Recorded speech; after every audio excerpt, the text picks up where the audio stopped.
দেখতে দেখতে আমাদের মাঝে আরো একটি ঈদ চলে এসেছে, সেটা হচ্ছে ঈদুল আজহার ঈদ। আমরা খুব সকালবেলা ঘুম থেকে উঠে আমাদের যে গরুর ঘরটা আছে সেটা একটু পরিষ্কার পরিচ্ছন্ন করে তারপর গরুগুলোকে খাবার দিয়ে আমরা গোসল করার পর সুন্দর জামা কাপড় পরে খাওয়া দাওয়া শেষ করে আমরা চলে যাচ্ছি সেই আমাদের যে গ্রামের একটা মসজিদ আছে সেই মসজিদের মাঠের উদ্দেশ্য করে নামাজ পড়ার জন্য আমরা চলে যাচ্ছি সবাই। যেহেতু এটা ঈদুল ফিতরের ঈদ নয়, তো এটা ঈদ হচ্ছে ঈদুল আজহার।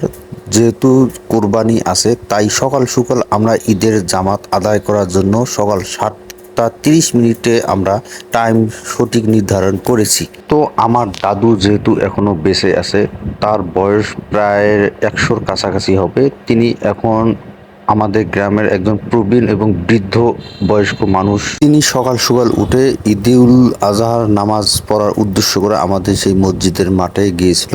তিনি মসজিদের মাঠে গিয়ে আমাদের মসজিদের ভিতরটা একটু তিনি পরিদর্শন করে দেখলেন। তিনি যেহেতু শুক্রবার করে নামাজ পড়তে যাইতে পারেন না, কারণ তিনি একটু হাঁটা চলার একটু অসুবিধা থাকার কারণে। তো আমার দাদুর জন্য আপনারা সকলে দোয়া করবেন।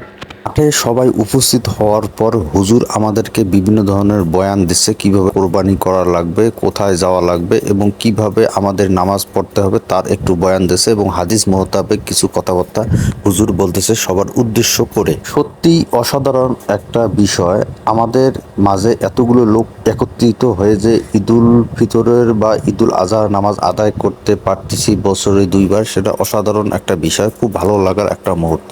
আমাদের এই দৃশ্যগুলো দেখলেই খুবই ভালো লাগে।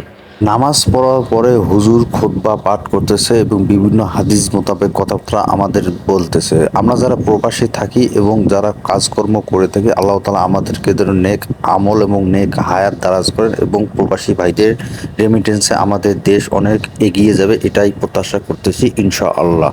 খুতবা পাঠ করার পর হুজুর আখিরি মুনাজাতের মধ্য দিয়ে আমাদের নামাজ শেষ করলো এবং আমরা আমাদের বাড়ি যাব। যার যার কোরবানি আছে কোরবানির জন্য আমরা প্রস্তুতি নেব ইনশাআল্লাহ। এবং যারা কোরবানি দিতে পারি নাই, আগামীতে কোরবানি দেওয়ার সামর্থ্য জন্য আল্লাহ তাআলা আমাদের তৌফিক দান করেন। আমাদের ঈদুল আজহার মাঠে কিছু টাকা আমরা আদায় করেছি, যেমন মসজিদ উন্নয়ন, কবরস্থান, হুজুর মুসাফা এবং মুয়াজ্জিন মুসাফার জন্য আমরা কিছু টাকা উঠাইছি এবং টাকাগুলো গণনার পর যার যার টাকা আমরা তাদের কাছে দেব ইনশাআল্লাহ। যারা হজ করার উদ্দেশ্য করে সৌদি আরব গিয়েছে, আল্লাহ তাআলা তাদের হজ এবং কোরবানিকে যেন কবুল করে নেন এবং যাদের সমর্থ হয়নি তাদেরকে যেন হজ করার সমর্থন আল্লাহ তাআলা দিয়ে থাকে ইনশাআল্লাহ। কোরবানি দেওয়ার পরে আমরা চা নাস্তার একটা ব্যবস্থা করলাম। তো চা নাস্তা খাওয়ার পরে আমরা যেহেতু গোস্ত কোটাকুটি করব, তারপরে আমরা ভাগাভাগি করব। আল্লাহ তাআলা আমাদের কোরবানিকে যেন কবুল করে নেন এবং আমাদের সবার কোরবানির জন্য আল্লাহ তাআলা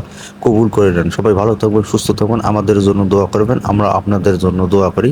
আসসালামু আলাইকুম ওয়া রাহমাতুল্লাহি।